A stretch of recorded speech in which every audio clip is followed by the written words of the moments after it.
Hi friends, welcome to my channel. ఈరోజు నిండు నూరెళ్ళ సావాసం మా అన్నయ్య మెగా ఎపిసోడ్లో అమర్ ఫ్యామిలీ, గంగా ఫ్యామిలీ ఇద్దరూ కలిసి గుళ్ళో పూజ చేయడానికి సిద్ధపడుతూ ఉంటారు. ఇక ఒకరినొకరు చూసుకొని ఆనందంగా పలకరించుకుంటూ కుశల ప్రశ్నలు అడిగాక హోమం చేయడానికి కూర్చుంటారు. ఇక అమర్ ఫ్యామిలీతో పాటు గంగా శివ కూడా కూర్చొని హోమం జరిపించబోతూ ఉంటారు. ఇక అక్కడే ఉన్న దేవరాజు ఎలాగైనా ఆ హోమం ఆపాలని ప్లాన్ చేస్తూ ఉంటాడు. ఎలాగైనా గంగ చేత ఆ హోమం ఆపించాలి. అప్పుడు అమర్కి గంగపై కోపం వస్తుంది. వాళ్ళిద్దరి మధ్యలో వైరం మొదలవుతుంది. ఇక మనం ఏం చేయాల్సిన అవసరం లేదు అని అనుకుంటూ ఒక ప్లాన్ని రెడీ చేసుకుంటూ ఉంటాడు ఆ హోమం ఆపడానికి. ఇక హోమం ముందు అమర్ కూర్చోగా ఒకవైపు బాగి, మరోవైపు అనామిక కూర్చుంటారు. అదే గుడికి బాబ్జీ కూడా వస్తాడు. బాబ్జీ అక్కడే పూజ జరిపించుకుంటూ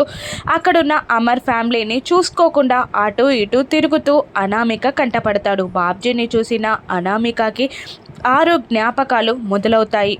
ఆ రోజు తనకి యాక్సిడెంట్ జరగడం, బాబ్జీ తనని లారీతో గుద్దడం అన్నీ గుర్తు తెచ్చుకున్న అనామిక వీడే కదా నన్ను ఆ రోజు యాక్సిడెంట్ చేసి చంపేసింది, వీడే నన్ను చంపి నా ప్రాణాలు తీసింది అని తనలో తాను గట్టిగా మాట్లాడుకుంటూ పక్కనే ఉన్న గంగకి చెప్పేస్తుంది. వీడే నా ప్రాణాలు తీసింది, వీడే యాక్సిడెంట్ చేసి నా ప్రాణాలు తీశాడు అని చెప్పడంతో వీడు నీ ప్రాణాలు తీశాడా అని గంగ ముందు వెనక చూడకుండా వెళ్ళి బాబ్జీని కొట్టబోతూ ఉంటాడు. ఇక అక్కడున్న అమర్ బాగీలకి కూడా అనామిక అరుపులు వినబడతాయి. ఇక వీడే నా ప్రాణాలు తీశారు అని అమర్కి చెప్పిన అనామికని ఆశ్చర్యంగా చూస్తూ ఉంటారు బాగి, అమర్ ఇద్దరు.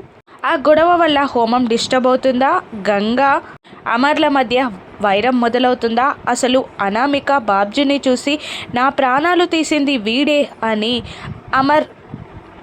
అనామిక ఎందుకందో తెలుసుకుంటాడా, 6 అనామిక ఒక్కరే అని బాగి అమర్ తెలుసుకుంటారా? రాను ఎపిసోడ్స్లో చూద్దాం. Thank you for watching.